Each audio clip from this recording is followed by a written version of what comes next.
we were discussing about vapor pressures, ideal and non-ideal solutions. So we had discussed ideal solutions, we had also discussed non-ideal solutions, solutions which show positive deviation from Raoult's law and solutions which show negative deviation from Raoult's law. We had discussed the conditions for positive as well as negative deviation of Raoult's law. Okay, now today we have to see the graphs for both. Okay, so we'll come to that. First we discuss about positive deviation. And what is deviation? The solutions which do not obey Raoult's law are known to show deviations, and some will show positive deviation from Raoult's law. Okay. Now when they show positive deviation, we had discussed that positive deviation means the new forces which have developed are weaker than the pre-existing forces. That is why delta V mixing is positive, delta H mixing is positive, and vapor pressure P1 is not equal to P1 naught X1 as it is according to Raoult's law. On the other hand, in case of positive deviation, P1 is greater than P1 naught X1. These are the conditions which will be present in positive deviation from Raoult's law. Because the new forces which will develop are weaker, hence vapor pressure of component 1 when it is present together with the another component, that is having mole fraction X2, when these two are present, that time its vapor pressure, individual vapor pressure will be more than expected from an ideal solution. So if a graph is plotted between the two, then what will happen? Graph is as we have plotted before. On one side we will take x1, the first component, to be 0. On the second we will take second component to be 0. If here it is 0, then here it will be x1 is 1. That means the vapor pressure which is assumed here will be P1 naught for the pure component x1, and if here is x2 0, so this side x2 will be 1. That means whatever vapor pressure we are assuming here, the maximum vapor pressure is P2 naught. That will be the pure solvent x2 when if it is present alone. Now according to Raoult's law, if we draw the lines, this is the plot of mole fraction, this is the plot for vapor pressure. Okay, this is P total, this is for P2. From 0, mole fraction gradually increases and becomes maximum when x2 is 1. This line is for P1 when its component from 0 and various combinations starting and resulting into P1 not when suppose if it is present alone. So this is the representation of graph if it is an ideal solution. Now we are saying that it is positive deviation from Raoult's law. Then we said that delta V mixing is positive, H mixing is positive, and P1 is greater than P1 naught X1, and also P2 is greater than P2 naught X2. Okay, and P total is also greater than the total of these two. So in that case the graph obtained will be like this.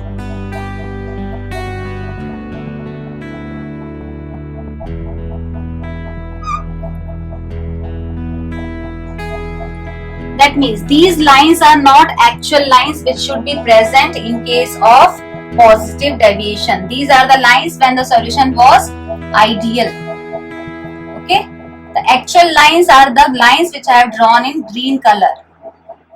So this is the graph. So while making the graph you have to show these lines also to show that if the solution is ideal then what type of lines are obtained, and The green lines are showing that when it is positive deviation, the then actual value of vapor pressure comes more than the value expected from an ideal behavior.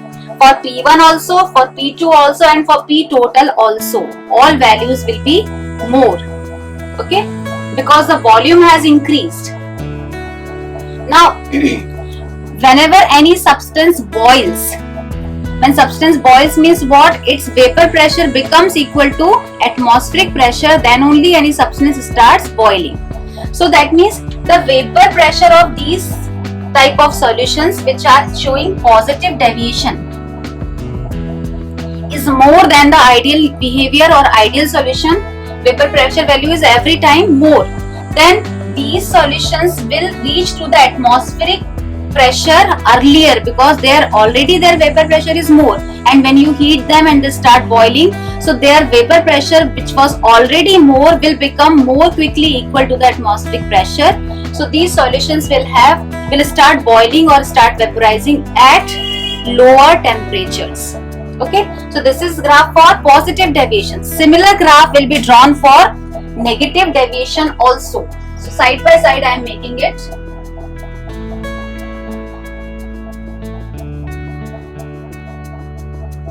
Same, x1 is equal to 0, x2 is equal to 1, x1 is equal to x2 is equal to 0, x1 is equal to 1. Then again same thing will be there, this height.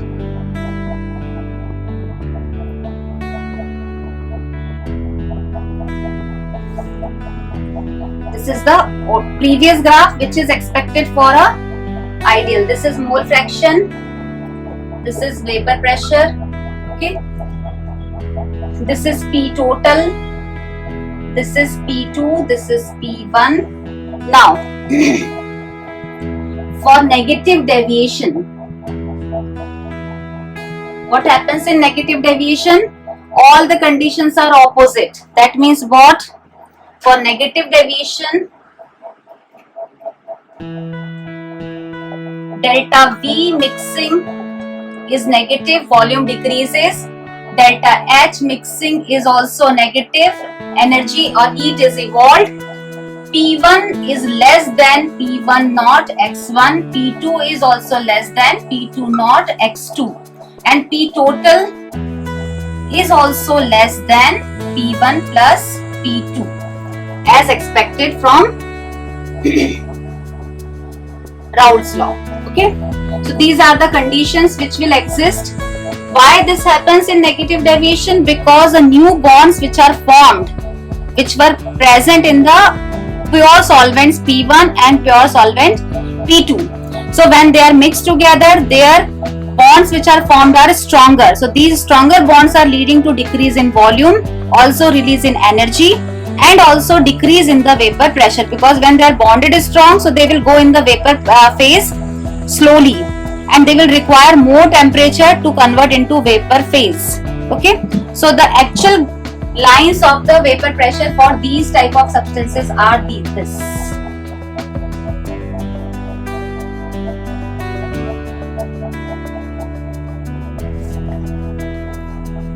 And these are the lines which are expected for the ideal solution, but this solution is not ideal.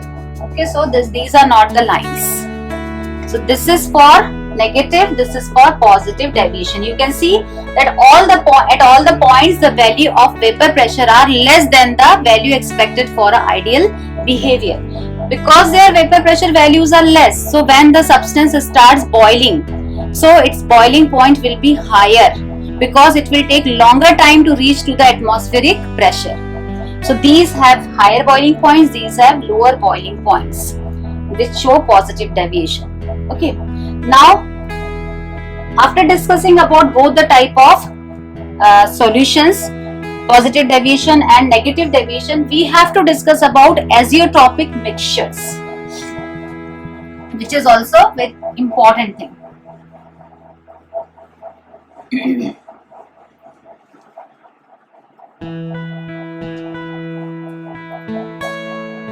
Now, with the help of these graphs only, we'll discuss about them. azeotropic PIC mixtures. Now, what are azeotropic mixtures? We say that azeotropic mixtures are constant boiling mixtures. Constant boiling mixtures, or you can say which have same composition in liquid and vapor phase. What does this mean? See, we know that we are preparing solutions, and solutions are combination of two substances. We know that there are many methods of separation of substances, but the best one is fractional distillation, because it depends on the difference in the boiling points of the two components which are mixed together. Suppose we have two components, then if I want to separate them, what we will do, we will start boiling them. Out of the two components, which one is having lower vapor pressure, lower boiling point will come into the vapor phase first, and its vapor will be collected and separated.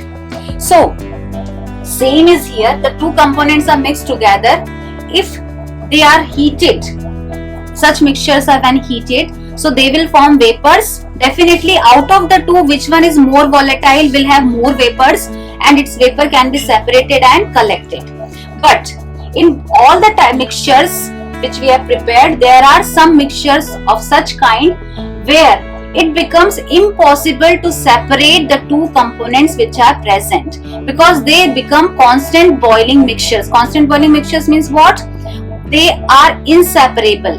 Means both the components which are mixed together, they come in such a state that their vapors or vapor pressure in liquid state and vapor state becomes equal. That means they start boiling at the same temperature.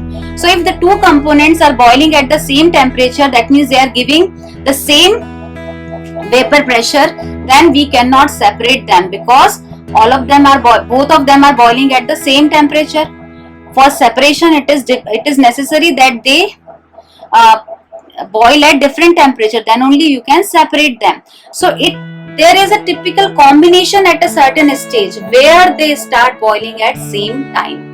It is not every time. Suppose if we discuss about ethanol, C2H5OH plus water, this is a combination which shows positive deviation from Raoult's law. Okay, now this mixture, when you start boiling, it is separable. It keeps on, because vapors of one are boiling first. Ethanol definitely is more volatile as compared to water, so its vapor will be collected, separated first. But at a certain combination, that means at 90, when 98% separation is complete, only 2% separation is left. At this stage, ethanol and water mixture becomes a azeotropic mixture. That means if we want to separate them after 98% water has been separated from ethanol, it becomes impossible to separate them. That means whatever alcohol we will be having, it will not be 100% alcohol. It will always have 2% water associated or dissolved in it. So such mixtures which are constant boiling mixtures and have same composition in liquid and vapor phase, that is why they cannot be separated. Same composition means same amount of vapors. Same amount of vapors means same boiling point. Hence, they cannot be separated. So these are azeotropic mixtures. So one example of azeotropic mixture is 98% solution of alcohol and water. Beyond this, you cannot separate alcohol from water or water from alcohol. Clear? So these are azeotropic mixture. Also, what will happen? As I told that when such azeotropic mixture is formed by positive deviation, that means the vapor pressure are maximum. You can see that these are increase in the vapor pressure, these lines are showing. Vapor pressure are higher means they will reach to the atmospheric pressure earlier. So they will have what boiling point values? Minimum boiling point values. So these are also known as minimum boiling mixtures. Okay. So azeotropic mixtures formed by positive deviation are always minimum boiling mixture, because their boiling points are having minimum values. Clear? Similar to this, azeotropic mixtures are also formed by the solutions which show negative deviations. They are also known as azeotropic mixtures. One example of such a mixture is 68% nitric acid solution. Means if you use a solution nitric acid dissolved in water, then you cannot separate nitric acid and water beyond 68% of composition. Whatever nitric acid we have in the laboratory to use is pure nitric acid, which is also 68% nitric acid only. Beyond this, they are inseparable. Though if for certain type of highly precise reactions, if it is needed, there may be certain other methods by which we can obtain, but by normal methods which are usually employed for separation, this cannot be done. Okay, so 68% nitric acid solution is example of azeotropic mixture by negative deviation of Raoult's law, and because their vapor pressure values are lower, so such azeotropic mixture is known as maximum boiling azeotropic mixtures. Okay, because their vapor pressures are lower, so they will require maximum or higher boiling point to reach to the vapor pressure, atmospheric pressure. So these are maximum boiling, these are minimum boiling azeotropic mixtures. So this is also a very important topic, azeotropic mixtures, positive deviation, negative deviation, and examples of both. Ethanol and water 98%, nitric acid and water 68%. Clear?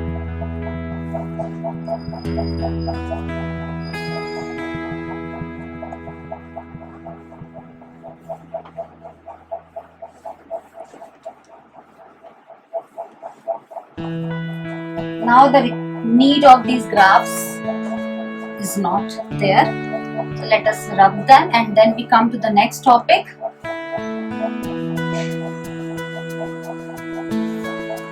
Now when we were discussing about the vapor pressure,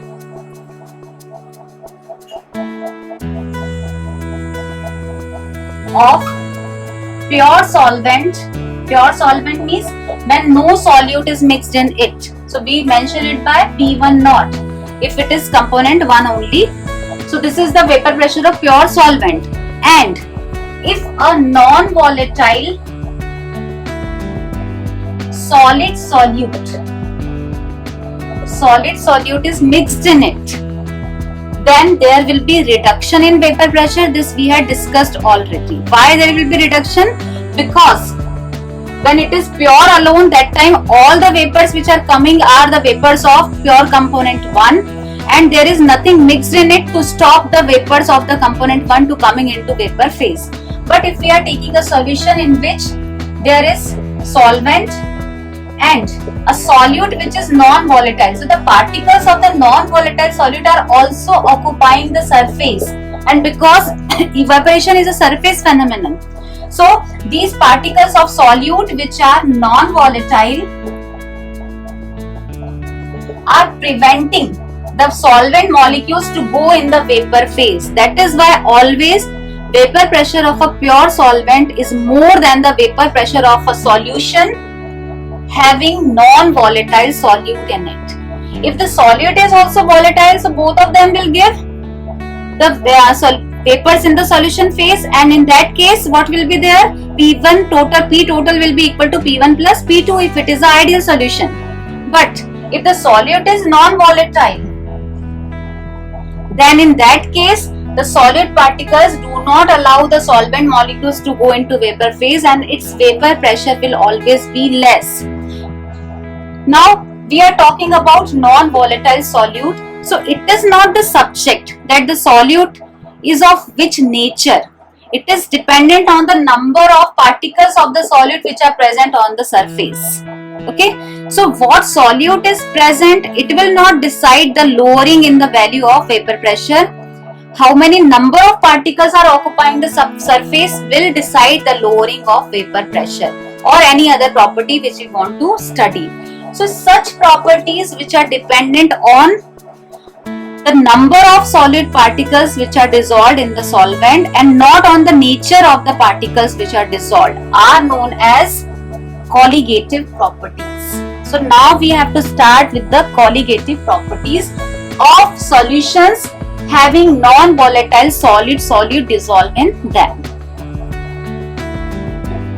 So the main topic for today is colligative properties.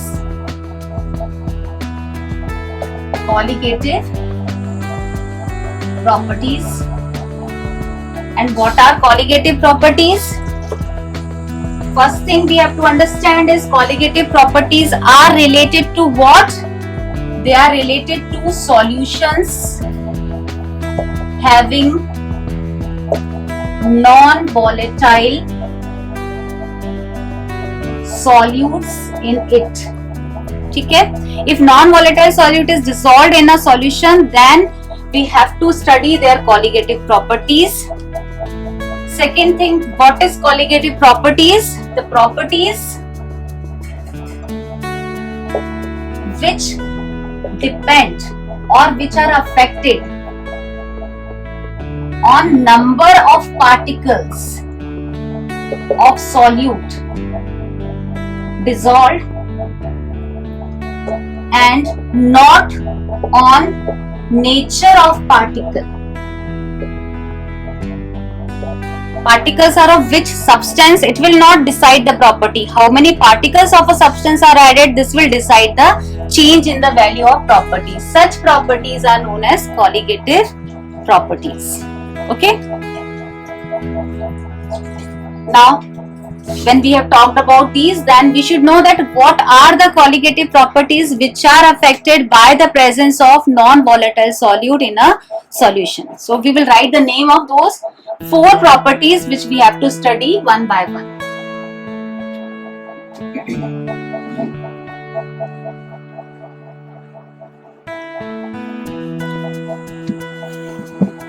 First property is relative lowering of vapor pressure. Means if a non-volatile solute is added to a substance or its solution, then vapor pressure will be lowered. This is the very first thing which we are every time saying about a solution having a non-volatile solute. So first property is relative lowering of vapor pressure. Second colligative property or second property which is affected by non-volatile solute is elevation in boiling point. Means if you compare the boiling point of a pure solvent and a solution having non-volatile solute in it, then the boiling point will be higher for the solution than the pure solvent. For example, if you take pure water boils at 100 degree. But if a non-volatile solute is dissolved in it, suppose NaCl we dissolve. NaCl is a non-volatile solute. So if NaCl is dissolved in it, then in that case, what will happen? That the boiling point of water become higher than 100 degree, and this is elevation in boiling point. It will boil at suppose 110, not at 100. Suppose 110 is not the exact value. I am just telling that because of the presence of non-volatile, why this has happened? Because when salt is mixed in it, vapor pressure is becoming less. When vapor pressure is less, it will take longer time to reach to the atmospheric pressure, because any substance starts boiling when its vapor pressure becomes equal to atmospheric pressure. So because the gap now is more, the vapors are less because of the presence of non-volatile solute. So it results in the elevation of boiling point. Third property which we are going to study is depression in freezing point. Depression in freezing point. Okay. Now, as presence of non-volatile solute causes elevation in boiling point, it causes depression in freezing point, reduction in the value of freezing point. Okay, so this detail of it we will see when we will come to that point only. Fourth property is osmotic pressure. So the fourth property which is affected by the presence of non-volatile solute is osmotic pressure. Okay, so we have to study each one of them one by one. So today we come to first property, that is relative lowering of vapor pressure.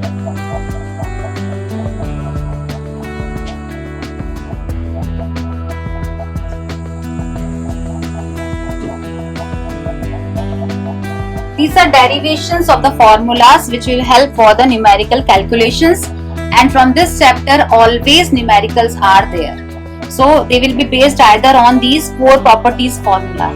Okay. In all four properties we will have certain formula, and that formula will be for solving of numericals. Now the first property, relative lowering of vapor pressure. The vapor pressure is given by P1 is equal to P1 naught x1 for one component 1. Okay. Now the vapor pressure of pure solvent is P1 naught, and vapor pressure of solvent is P1 is equal to P1 naught x1 when it is present in solution. Okay, if we talk about P2 is equal to P2 naught x2, this is the vapor pressure of solute, but here because it is non-volatile, so we will not have this value for P2. So we are writing the value of vapor pressure when the pure solvent which is P1 naught is present in the solution with a non-volatile solute. Its vapor pressure becomes P1 is equal to P1 naught x1. Okay. Now reduction in vapor pressure will be given by P1 naught minus P1. This is reduction because P1 is the vapor pressure of solvent when it is present in solution, and P1 naught is the vapor pressure of pure solvent. So this one can be written as, this is reduction, or you can say delta P. So it will be P1 naught minus P1 can be written as P1 naught x1. From this, then I can write, this is delta P1, I can write P1 naught common 1 minus x1. From x1 plus x2 is equal to 1, 1 minus x1 can be written as x2. So I can write here P1 naught x2. This delta P1 will be written as P1 naught x2. When I write delta P1 upon P1 naught, this term is known as relative lowering. Why this is relative? This is the difference between the two. Delta P1 is P1 naught minus P1 divided by the P1 naught, that is the vapor pressure of solvent. That will give you the value of relative lowering of vapor pressure. This is the ratio in comparison to the pure solvent. So delta P1 upon P1 naught is relative lowering of vapor pressure, which is equal to x2. Or I can write it as delta P1 again can be written as P1 naught minus P1 upon P1 naught. This one delta P1 is upon P1 naught can be written as P1 naught minus P1 upon P1 is equal to x2. x2 can be written as N2 upon N1 plus N2,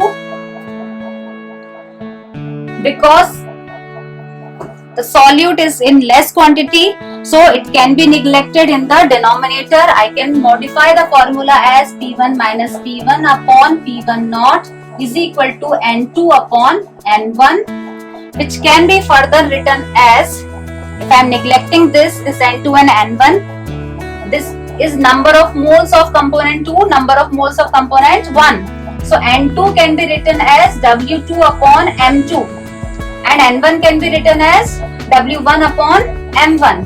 So putting the values here,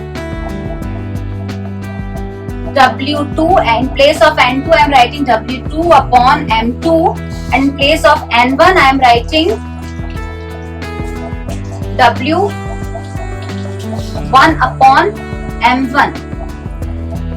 Okay, this is the final formula which is used for calculations related to relative lowering of vapor pressure, where generally this formula is given for the calculation of molecular masses of the solutes which are present. All the values will be given that the relative lowering of vapor pressure is this, and the vapor pressure of the pure solvent if present alone is given value is this. Then calculate the molar mass of the substance dissolved in the particular solution. So M2 can be calculated if all these values are known. Okay, so the calculation in these type of questions are most of the time based either on the you have to find the molecular mass of solute, or you have to find the relative lowering of vapor pressure. These values will be given, then you have to find relative lowering. This complete is relative lowering. This is only lowering. If lowering of vapor pressure is asked, then you have to divide it by P1 naught. If relative lowering is given, that means you are given the complete value. So you have just to calculate this part. So this is the formula for relative lowering of vapor pressure. This much is the reduction, and it is how this relative lowering is related. It is related to the mole fraction. This is related to the mole fraction of the solute which is dissolved. Number of moles, not on the nature of substance which is dissolved. Whatever substance is dissolved, how many moles, mole fraction, how much it is having, that will decide the relative lowering of vapor pressure. Clear? So this is your first property. Now second is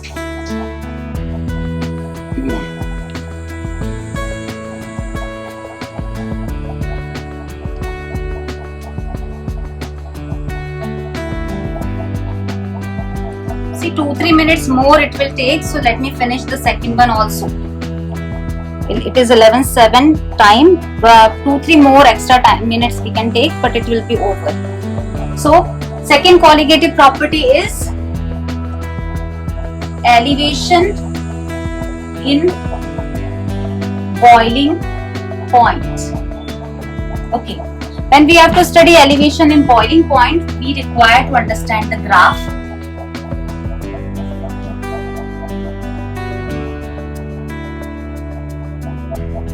This is the plot for temperature.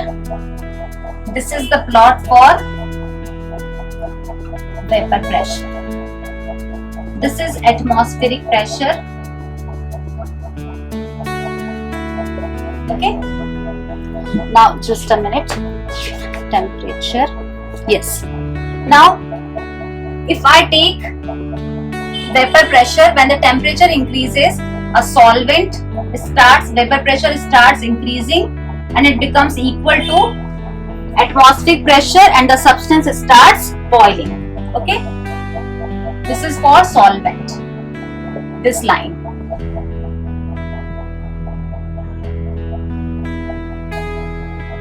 Because it is pure solvent, so I made this temperature as TB naught. Okay. Now we know that vapor pressure of solution is always less than the vapor pressure of solvent. So the graph or the line for solution will start lower than the solvent. So this I am making the line for solution. So if this line vapor pressure as the temperature is increasing, vapor pressure is increasing and becoming equal to atmospheric pressure at a temperature which is higher than the temperature which is for pure solvent. You can see. Let this temperature be TB. Now delta TB is equal to TB minus TB naught. This you can see. This is TB naught for the pure solvent, which is a lower temperature because temperature from 0 to increasing in this direction. This is the vapor pressure graph of pure solution, which is becoming equal to atmospheric pressure at a temperature higher than the temperature for solvent. This is TB. This is higher, this is lower, so delta TB is TB minus TB naught. Okay? Now, this much you had to understand, that why vapor pressure of a pure solvent is higher and how it is related to the temperature. Now, the mathematical portion of this property, elevation in boiling point, is delta TB is proportional to M, molality. Delta TB, or you can say elevation in boiling point, is proportional to the molality of the solute. Molality is number of moles in 1 kg of solvent.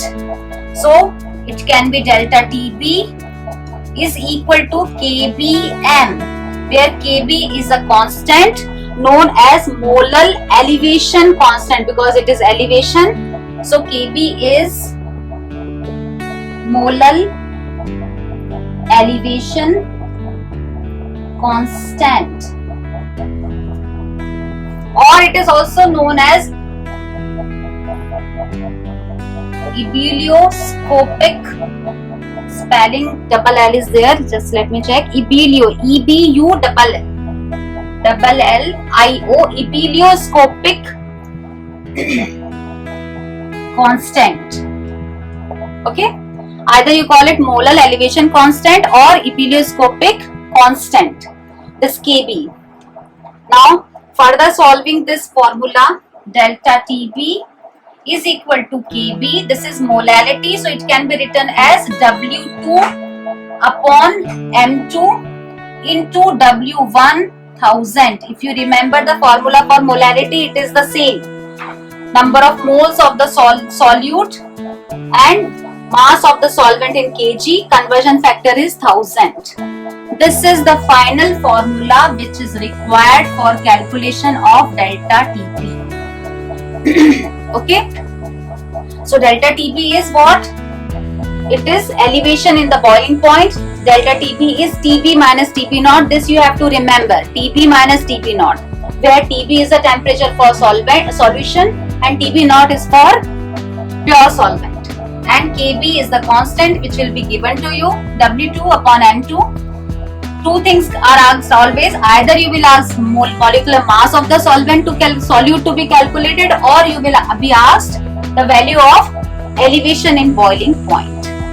Clear? So this is your second colligative property, elevation in boiling point. This is the explanation part. This is the formula used for numerical.